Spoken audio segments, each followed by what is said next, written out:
Hi friends, அனைவருக்கும் வணக்கம். இந்த வீடியோவில் பார்த்தீங்கன்னா கைப்பகுதி எப்படி நம்ம கட் பண்ணலாம் அப்படிங்கிறத தெளிவாக ஒரு விளக்கத்தோடு பார்த்துடலாம். அடுத்ததாக பார்த்தீங்கன்னா நிறைய பிகினர்ஸ்க்கு நிறைய சந்தேகங்கள் இருக்குது. ஆம் பகுதியில் 2.5 இன்ச் தான் எல்லா அளவுக்காரங்களுக்குமே ஸ்லீவை நம்ம வளைச்சி கட் பண்ணுறதும் என்ன மெத்தடில் அப்படிங்கிறது இந்த வீடியோவில் விளக்கத்தோடு பார்த்துடலாம். வாங்க இப்போ நம்ம வீடியோக்கு போயிடலாம்.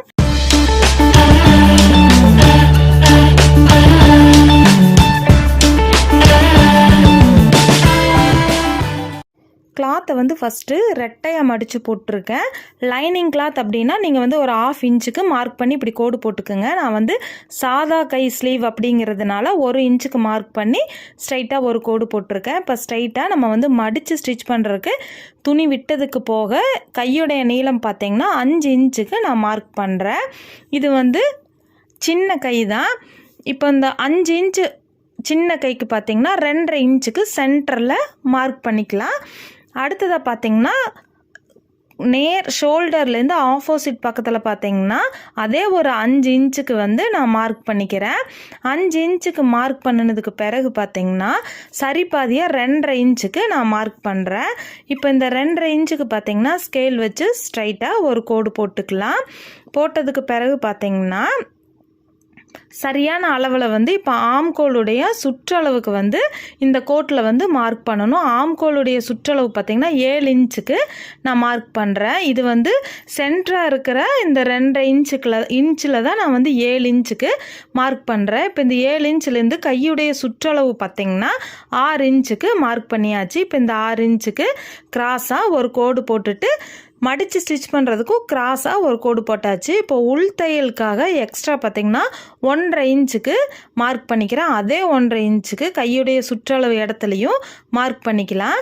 இப்போ இந்த மார்க் பண்ண இடத்த பார்த்திங்கன்னா ஸ்ட்ரைட்டாக கோடு போட்டு மார்க் பண்ணிக்கலாம். மார்க் பண்ணினதுக்கு பிறகு பார்த்திங்கன்னா 7 இன்ச்சில் சரிபாதியாக மார்க் பண்ணியாச்சு. இப்போ இந்த மார்க் பண்ணினதுக்கு பிறகு பார்த்திங்கன்னா நம்ம எத்தனை இன்ச்சுக்கு சென்டரில் கோடு போட்டோங்கிறத 2.5 இன்ச் அப்படின்ட்டு கேன்வாஸில் நான் எழுதிக்கிறேன். அதே 2.5 இன்ச்சு தான் நமக்கு ஆம் பகுதியுடைய வளைவுக்கு நான் மார்க் பண்ணியிருக்கேன். இப்போ அந்த 7 இன்ச்சை ஸ்ட்ரைட்டாக கோடு போட்டு ஒரு பாக்ஸ் பண்ணிக்கலாம். இப்போ பாக்ஸ் பண்ணி கட் பண்ணிங்கன்னா ரொம்ப ஈஸியாக இருக்கும்.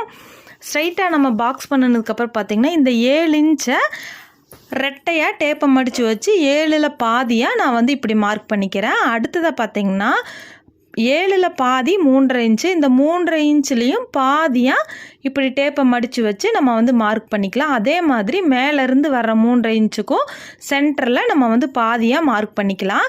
அடுத்ததாக இன்னொரு பக்கத்துலேயும் பார்த்திங்கன்னா 3.5 இன்ச்சுக்கு டேப்பை மடித்து வச்சு இந்த மாதிரி நான் மார்க் பண்ணிக்கிறேன். இந்த 3.5ல் பாதியாக டேப்பை மடித்து வச்சு இந்த மாதிரி நம்ம பாக்ஸ் போடுறதுக்காக பாதியாக நம்ம டேப்பை மடித்து வச்சு மொத்தம் 4 பெட்டிகளாக நம்ம 4 பாகமாக பிரித்தாச்சு. இப்போது 2.5 இன்ச்சை சரி பாதியாக டேப்பை பாதியாக நம்ம இப்படி மடித்து வச்சு சென்டர் பகுதியும் நம்ம மார்க் பண்ணியாச்சு. இப்போ இந்த சென்டர் பகுதியை பார்த்திங்கன்னா ஸ்கேல் வச்சு ஸ்ட்ரைட்டாக ஒரு கோடு போட்டுக்கலாம். இப்போ பாக்ஸ் மாதிரி நீங்கள் போட்டிங்கன்னா உங்களுக்கு ஈஸியாக இருக்கும். இப்போ நம்ம பாதியாக நம்ம மார்க் பண்ணினதை 4 பாக்ஸுகளாக நம்ம மார்க் பண்ண புள்ளிகளையெல்லாம் இணைச்சி பாக்ஸ் பண்ணிக்கலாம். இப்படி பண்ணிங்கன்னா சென்டர் பாகத்தை கண்டுபிடிக்கிறது ரொம்ப ஈஸி. இது சென்டரான இடத்த ஒரு ஸ்டார் போட்டு விடுறேன். இப்போ இதுதான் மையப்புள்ளி நம்ம ஆம் பகுதியை வளைக்கிறதுக்கு. இப்போது பிகினர்ஸ் அப்படிங்கிறதுனால நீங்கள் இந்த ஆம்கோல் ஸ்கேல் இருந்ததுன்னா ரொம்ப ஈஸியாக இருக்கும். தடுமாறாமல் அழகாக நீங்கள் கவ்வாக நீங்கள் வரைஞ்சிக்கலாம். இப்போ பார்த்தீங்கன்னா ஆம்கோல் ஸ்கேலை இப்படி திருப்பி எக்ஸ்ட்ரா விட்டுருக்கிற இடத்துக்கு உள்ளேயே நம்ம வளைவை முடிச்சுக்கிற மாதிரி இருக்கணும். இப்போது ஆம்கோலுடைய சுற்றளவு 7 இன்ச்சுக்கு வளைவு கொடுத்தாச்சு. இப்போ ஸ்லீவில் எல்போ ஸ்லீவுக்கும் சின்ன ஸ்லீவுக்கும் என்ன வித்தியாசம் பார்த்திங்கன்னா எல்போ ஸ்லீவுக்கு 3 இன்ச்சு கேப் விடணும். நம்ம இதே சின்ன கை அப்படின்னா 2.5 இன்ச் போதும். இப்போ நான் இப்போ மார்க் பண்ணுறேன் இல்லைங்களா, இந்த இடம் இப்போது எல்போ ஸ்லீவ் அப்படின்னா நமக்கு 1 இன்ச் வித்தியாசத்தில் நம்ம வளைவு கொடுத்து வரையணும். இது சின்ன கை அப்படிங்கிறதுனால இப்போ பாருங்கள், இந்த 1 இன்ச் அளவு இருக்குது இல்லைங்களா, இதில் நம்ம 1/2 இன்ச்சு மார்க் பண்ணால் போதும்.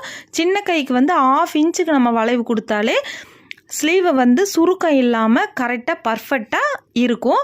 இப்போ அந்த ஆம்கோல் ஸ்கேலை வச்சு இந்த மாதிரி நம்ம டாட் 1/2 இன்ச்சுக்கு மார்க் பண்ணோம் இல்லைங்களா, ஷோல்டர்லேருந்து வர்ற இடத்துல இந்த மாதிரி ஆம்கோல் ஸ்கேலை வச்சுட்டு நீட்டாக நம்ம அழகாக இந்த மாதிரி வரைஞ்சிக்கலாம். அடுத்தது அப்படியே ஆம்கோல் ஸ்கேலை நம்மளை பார்த்து திருப்பிட்டு கரெக்டாக பாயிண்ட்டான இடத்துல இந்த மாதிரி வளைச்சி நம்ம சேர்த்திடலாம்.